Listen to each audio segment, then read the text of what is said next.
So hello guys, very good morning to all my viewers out there, and I hope you guys are fine. Mopani Sanjay chu, and today we are here at Patli Khet Nongbuddha farmhouse ma chau. As you can see the view from farmhouse, बाहिर पुरै मकै बारी छ. It's very green हैन.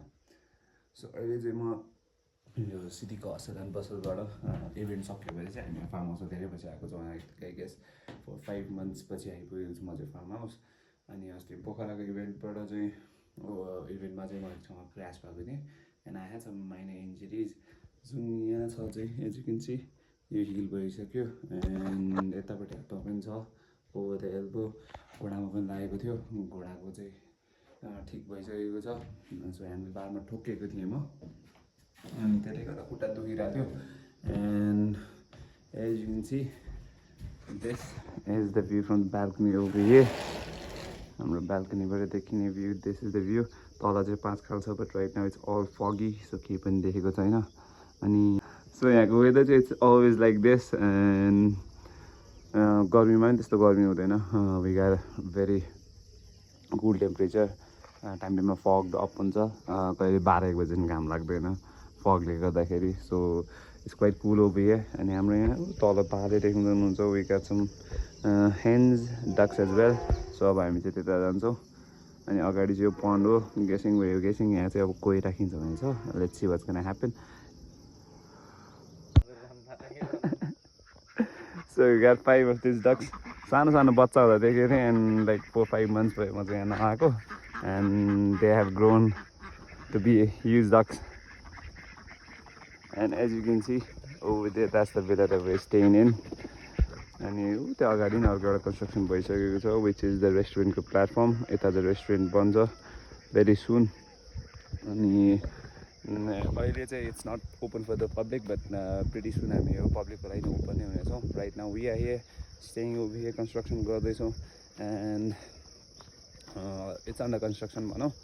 And this villa is made. It was constructed by Perry own.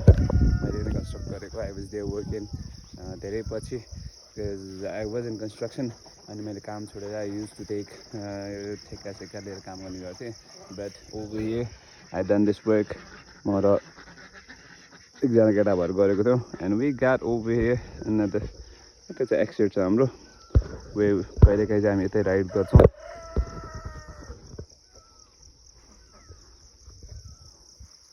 And अहिले चाहिँ एउटा washroom बन्दैछ. We are using a new system. We are experimenting अलिकति.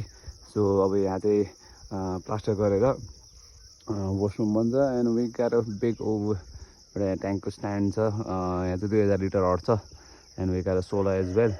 सो पानीको पनि व्यवस्था छ. And we got a house to stay as well. Construction complete भएपछि we're gonna soon be open to public as well. And as you can see यो तलको this is the kitchen that we're cooking. अहिले हामी पकाएर खाने गरेको kitchen यो हो. And look at this.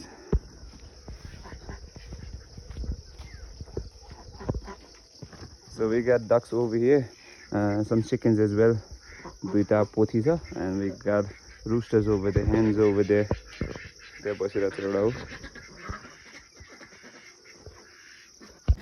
So guys, यो चाहिँ अगाडिको फ्रन्टल भ्यू अफ द भिला. And I was talking about भनेको थिएँ नि मैले वेदर. लोक अहिले एकैछिनमा तलबाट पुरै फग्ड अप होइन. फगहरू सबै माथि सरेको उसुलाएर आएको छ फेरि. सो वी बियरली सी घाम के. घामदेखि पनि टाइम नै भएको छैन. 12-1 बज्छ घाम लाग्दाखेरि. त्यही पनि न्यानो घाम लाग्छ.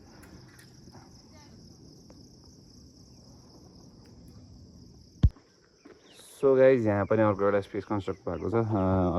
अगाडिबाट मैले जुम गरेर देखाउँदाखेरि चाहिँ स्मल देखेको थियो तर दिस इज द स्पेस. अनि यहाँ as you can see we got passion fruits over here. यो चाहिँ अलिकति बोट पर्न थालिसकेको छ but we got a lot of passion fruits. हामीले यो पुरै एरियामा रोपेको छौँ प्यासन फ्रुट्सहरू. एन्ड यहाँ चाहिँ अब यो सेड भत्किन्छ पछि. And this is gonna be a restaurant over here.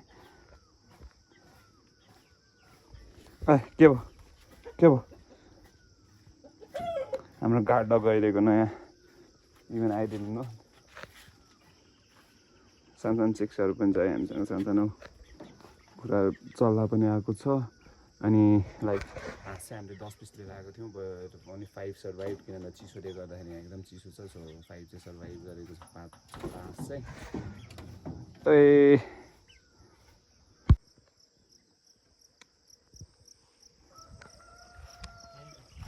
के चाहिँ यो त सानै रहेछ त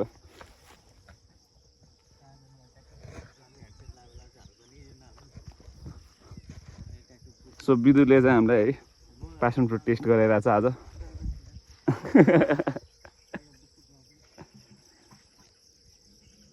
सो पहिला चाहिँ यो एरिया पुरै बाँझो थियो अहिले चाहिँ मकै रोपेको छ यहाँ हाम्रो एरिया चाहिँ उता अगाडि फेन्सिङ क्यामेराबाट देखिँदैन उता तल फेन्सिङसम्म छ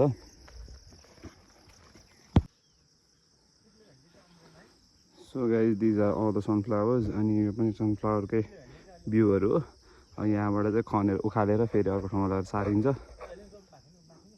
सो मेनी सनफ्लावर्सको बिउहरू टन्नै छ क्या अल द भेजिज यहाँ चाहिँ बोडी तल त्यो एरियामा सिमी रोपेको छ and we got a lot of veggies growing here as well अनि अहिलेलाई चाहिँ हामी ठ्याक्कै लाएर एउटा काँक्रो टिपेर फर्किरहेको छौँ सो लेट्स टेस्ट द काँक्रो है लोकल काँक्रो खाइन्छ आज त्यसपछि ए जाऊ भने जाऊ चरा जाऊ यता केही पनि छैन जाऊ जाऊ चर्न जाऊ गयो चर्न गयो है चढ्न गयो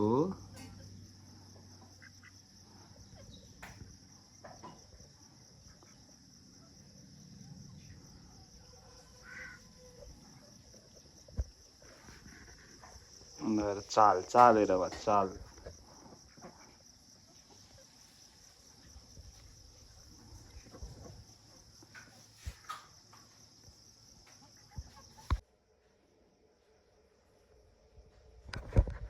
सो गाइज हामीले जगे काँक्रो ट्याक्क लोकल काँक्रो खायो एकदम मिठो थियो एन्ड राइट नाउ हाम्रो यता किचनमा के पाक्दैछ सेफ विदुरजीले बनाउँदै हुन्छ यहाँ फ्राइड राइस बनाउँदै हुन्छ आज हामीलाई सेफ साहब इन्जिनियर चाहिँ केचप ल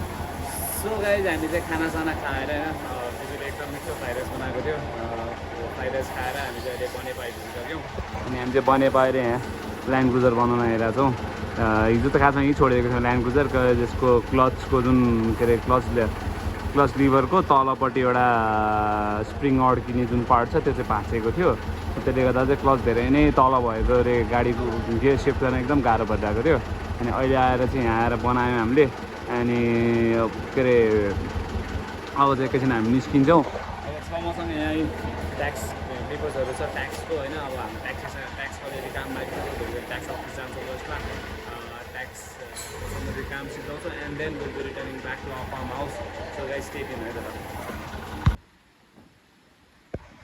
सो गाइज हामी चाहिँ फेरि भिलामा आइपुगिसक्यौँ होइन आज चाहिँ धेरै काम पनि भएन बिकज पानी परिरहेको छ एकैछिन पानी उब्रेको थियो त्यो टाइममा चाहिँ अलिअलि गोदावरी रोप्यो होइन so look at the weather पुरै फगै फग छ पानी हल्का परिरहेको छ त्यहाँ पुरै फग छ क्या चिसो चाहिँ होस् अनि त्यही हो आज चाहिँ धेरै काम भएन बिकज पानी परेको भएर काम भएन and so this is a day in my life here at farm house अनि त्यही guys do like share and subscribe to my channel video कस्तो लाग्यो प्लिज कमेन्ट पनि गरिदिनु it's a day in my life होइन त्यस्तो केही special कतै घुम्न गएको होइन हामी यहाँ फार्ममा बसिरहेको छौँ सो गाइस भिडियो अन्तिमसम्म हेरिदिनु र धेरै धेरै माया गरिदिनु होला है त ल एभ्रीबडी गुड नाइट